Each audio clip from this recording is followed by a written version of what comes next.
الجيش هذا هو مجرد احتياطي للبوليس، يعني عندما يعجز البوليس المهام الأكثر قذارة تعطى للجيش. السلفيين هم يبشرون بثقافة ولا يهددون الأمن يعني.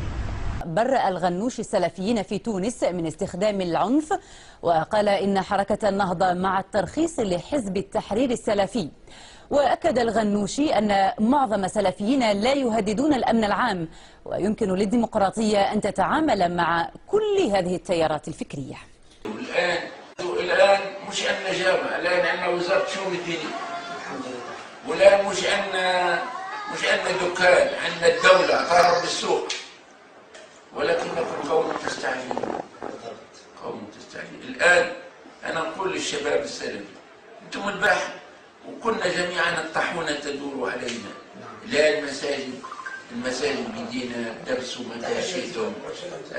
الآن من أراد منكم يعمل تلفزة يعمل تلفزة، واللي يعمل إذاعة يعمل إذاعة، واللي يحب يعمل مدرسة، واللي يحب يعمل جامعة، وتحبوا تعملوا مخيمات، وتحبوا تستدعوا الدعاة من كل مكان، وتعملوا مشاريع. لماذا أنتم مستعجلون؟ بدهم الإعلام، الجيش مش مضمون. الجيش